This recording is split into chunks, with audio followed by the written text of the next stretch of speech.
పెద్దలకు చిన్నలకు ప్రభు అయిన యేసుక్రీస్తు వారి సర్వశక్తి కలిగిన నామములో శుభములు వందనాలు తెలియపరుస్తున్నాము. ఇమానియల్ గాస్పెల్ టీం ద్వారా మరి యొక్క సువార్తను జరిగించడానికి దేవుడు మాకు ఇచ్చిన కృపను బట్టి మీకే శుభములు కలుగునుగాక. ప్రియులారా, మరి ప్రాముఖ్యముగా ఈ క్రిస్మస్ దినాలలో ఇటు రీతిగా సువార్తను ప్రకటించడానికి ముఖ్య కారణం ఏమిటి అంటే, దయచేసి మీరే పనిలో ఉన్న కొద్ది నిమిషాలు ఈ మాటలు వినాలని. ఎందుకు ఈ మాటలు వినాలి అంటే, వింటే విషయం ఏమిటనేది తెలుసుద్ది. చిన్నప్పుడు చదువుకున్నప్పుడు సుమతి శతకంలో ఒక పద్యం ఉండేది. వినదగునెవ్వరు చెప్పినా వినినంతనే వేగపడక వివరింపదగున్, కనికల్ల నిజము తెలిసిన మనుజుడెపో నీతిపరుడు మహిళ సుమతి అని. అంటే దాని అర్థం ఏమిటంటే, ఎవరు చెప్పినా ముందు వినాలి, ఏం చెబుతున్నారు, దేని గురించి చెబుతున్నారు అని తెలుసుకొని అది మంచి అయితే నీ జీవితంలో తీసుకుంటే అది నీకు మేలు అని దాని అర్థం. కాబట్టి ఈ ఉదయకాల సమయంలో ఇంతమంది సేవకులముగా మీ గ్రామానికి వచ్చి మేము చెప్పే మాట ఏమిటంటే, రక్షణ సువార్త. ప్రియులారా, రక్షణ, ఒక మానవునికి రక్షణ అవసరం. ఇల్లు కట్టుతున్నాం దేనికి అంటే, గాలి నుండి, ఎండ నుండి, చలి నుండి మనల్ని రక్షించుకోవడానికి ఇల్లు. ఎండవేళ నువ్వు తలకి ఒక గిడుగు పెట్టుకుని బయటికి వెళ్తావు. ఎందుకు అంటే ఈ ఎండ తగలకుండా గిడుగు నీకు రక్షణనిస్తుంది. అలాగే చెప్పులు వేసుకుంటావు దేనికి అంటే, కాలుకి ఎలాంటి ఇబ్బందికరమైన పరిస్థితి రాకూడదని. ప్రియులారా, ఇల్లు కట్టుకున్నా, నీ శరీరం గురించి నువ్వు ఎన్ని జాగ్రత్తలు తీసుకున్నా, ఒకసారి మా మాటలు మీరు ధ్యానిస్తూ వినండి, ఆలోచిస్తూ వింటే మీకు అర్థమైపోద్ది. ఇవేవి మనకు శాశ్వతం కాదు. ఇల్లు కట్టుకున్నావు, ఇల్లు నీకు పర్మనెంటా? ఒకరోజు నువ్వు ఆ ఇంటి నుండి వెళ్ళిపోవాలా దేవుడు పిలుపు వచ్చినప్పుడు. అలాగే నీ శరీరం కోసం అన్ని జాగ్రత్తలు తీసుకుంటున్నావు. నీ శరీరం ఏమైనా భూమి మీద 150, 200, 300 సంవత్సరాలు బ్రతికిపోద్దా? బ్రతకదు. ఎప్పుడో తెలియదు, ఎప్పుడు మాయైపోతామో తెలియదు.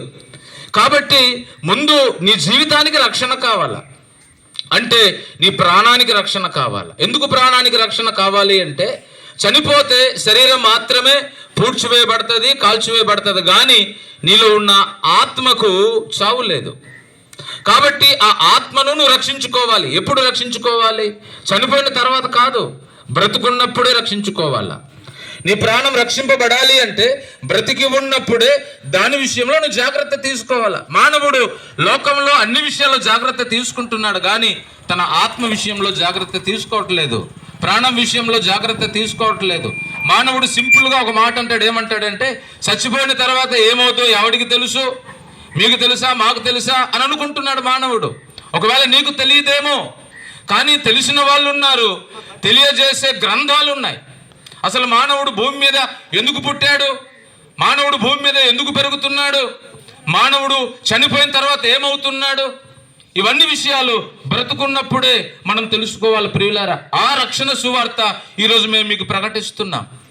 కాబట్టి దయచేసి ఇది దేనికో సంబంధించింది, దానికో సంబంధించి అని మీరే జడ్జిమెంట్ చేసి ఈ మాటలు పక్కన పెట్టకుండా ముందు వినండి. వింటే ఒకవేళ అది నిజమో కాదో మీకే అర్థమవుద్ది. ప్రియులారా, దేవాది దేవుడు మానవుణ్ణి కలుగజేయక మునుపు ఈ సమస్త సృష్టిని చేశాడు. ఆయన ముందు ఆకాశాన్ని, భూమిని, సూర్య చంద్ర నక్షత్రములను అన్నిటినీ దేవుడు కలుగజేశాడు. అన్నిటినీ కలుగజేసిన తర్వాత తన స్వరూపములో, తన పోలికలో నరుని చేశాడు. దేవుడే చేశాడు నరుణ్ణి. నరుణ్ణి ఏ విధముగా చేశాడు అంటే, ఏ చెట్టులాగో, ఏ పుట్టలాగో, ఏ కొండలాగో, ఏ విగ్రహంలాగో మనిషిని చేయలేదు దేవుడు. తన స్వరూపములో, తన పోలికలో చేశాడు ఆయన. అంటే ఇప్పుడు దేవుడు ఎలాగుంటాడో నీకు ఎవరైనా అడిగితే నువ్వు చెప్పాలి, దేవుడు నాలాగే ఉంటాడు. ఎందుకంటే నేను దేవుని యొక్క ప్రతిబింబము, దేవుడు తనలాగే నన్ను చేశాడు. ఆ విధముగా దేవుడు మానవుణ్ణి తన స్వరూపములో, తన పోలికలో తయారు చేశాడు. మొదటి నరుణ్ణి చేశాడు, ఆ నరునిలో నుండి నారి అనబడిన స్త్రీని చేశాడు. అంటే మొట్టమొదటి సృష్టిలో మానవులు వాళ్ళే. ఈ మాటలన్నీ ఎక్కడుంటాయంటే, దివ్య గ్రంథము, పరిశుద్ధ గ్రంథము, జీవ గ్రంథము, భూమి మీద ఉన్న ఏ గ్రంథాలకి అలాంటి పేరు లేదు. పరిశుద్ధ గ్రంథము అనబడిన బైబిల్లో అది ఉంటుంది. మానవుని ఆవిర్భావము బైబిల్లో ఉంటుంది, సృష్టి ఆవిర్భావము బైబిల్లో ఉంటుంది. ఈరోజు ప్రపంచమంతా చదవబడుతున్నటువంటి ఒకే ఒక గ్రంథము, అత్యధిక మంది ప్రపంచంలో చదువుతున్న గ్రంథం ఏదంటే బైబిలే. ఎందుకంటే బైబిలే మానవుని జీవిత పరమార్థం తెలియపరిచింది. మానవుడు రేపు ఈ లోకాన్ని విడిచిపెట్టిన తర్వాత ఏమవుతాడో తెలియపరిచింది బైబిలే. కాబట్టి ప్రియులారా, బైబిల్ ఆ మాటలు రాయబడింది. కాబట్టి మానవుడిని దేవుడు తన స్వరూపంలో తన పోలికలో చేశాడు. నేలమంటిని తీసి దానికి దేవుడు గాలి ఊదాడు, జీవాత్మ అని బైబిల్లో ఉంది. నరుడికి ప్రాణం వచ్చింది. ఆ నరుని శరీరంలో నుండి నారి అనబడిన స్త్రీని చేశాడు దేవుడు. ఇప్పుడు వారిద్దరు కూడా ఏక శరీరము. ప్రియులారా, వారిద్దరు చక్కగా దేవుడు వారికి ఒక తోటలో ఉంచాడు. వారికి ఎలాంటి కష్టము, బాధలు, ఇబ్బందులు ఏమీ లేకుండా వారు సంతోషంగా బ్రతుకుతున్న టైంలో దేవునికి వ్యతిరేకమైనటువంటి అపవాదైన వ్యక్తి వాడేం చేశాడంటే, ఆ వ్యక్తి ఈ నరులను మోసం చేయడానికి చూశాడు. ఎందుకు మోసం చేయడానికి చూశాడంటే, దేవుడేమో తన స్వరూపంలో తన పోలికలు చొప్పున వీరిని చేశాడు. వీరిని దేవుడు ఎక్కువగా ప్రేమిస్తున్నాడు. ఇప్పుడు దేవుని నుండి నరునికి దూరం చేయాలా అని చెప్పి వాళ్ళ చేత చేయకూడించని పని ఆయన చేయించాడు. దేవునికి ఇష్టం లేనిది ఆయన చేయించాడు. ఎప్పుడైతే దేవునికి ఇష్టం లేనిది ఆ మొదటి మానవులు చేశారో అప్పుడు దేవుడు వారిద్దరిని ఆ తోట నుండి బయటికి పంపించేశాడు. దేవుని మాట వినకపోవటం వలన అక్కడ ప్రారంభమైంది పాపం అనేది. అంటే దేవుని మాట వినకపోవడమే పాపము. అంటే మొదటి మానవులు పాపము చేశారు. పాపము చేయడం వలన ఆ మొదటి మానవుల నుండే సృష్టిలో ఉన్న మనుషులందరూ కలిగారు. ఏ దేశము కానీ, ఏ జాతి కానీ, ఏ మతము కానీ, ఏ రంగు కానీ, ఎవడు కానీ ఆ మొదటి మానవుని నుండి పుట్టిన వాళ్ళే. ఇప్పుడు ఈ మానవునిలో ఆ మొదటి మానవుని యొక్క పాపం ఉంది. ఈ పాపం వలన మానవుడు రేపు చనిపోతే పరలోకం వెళ్ళలేడు. ఆ పాపం బ్రతికి ఉన్నప్పుడే ఆ యొక్క పాపం క్షమింపబడాలి. అయితే మానవుని పాపాన్ని క్షమించగలిగిన అధికారం భూమి మీద ఎవరికి ఉంది? ఎవరికీ లేదు, దేవునికి మాత్రమే ఉంది. ఎందుకంటే భూమి మీద ఉన్న మనుషులందరూ పాపులే.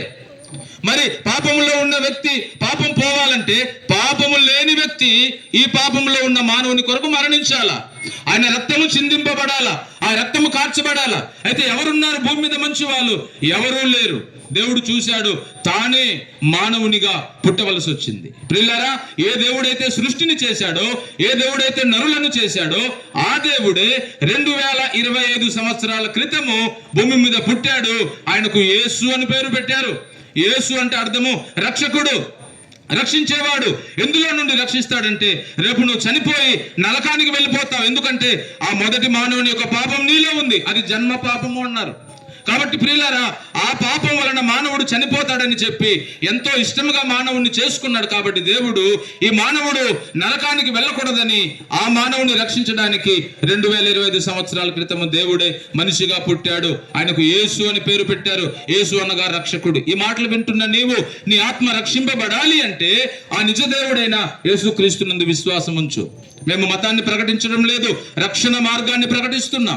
నువ్వు అర్థం చేసుకోగలిగితే, నా కొరకు, నా పాపం కొరకు నిజమే ఏ వ్యక్తి అయినా మరణించాడా, ఏ వ్యక్తి అయినా రక్తము కార్చాడా, నా పాపము కొరకు ఎవరైనా ఆలోచన చేశారా అని నువ్వు ఆలోచన చేయగలిగితే నీకు ఆ జవాబు దొరికిపోతుంది. ఆ దేవుణ్ణి నమ్ముకుంటే నువ్వు ఈ లోకంలో చనిపోయిన తర్వాత మోక్షానికి వెళతావు.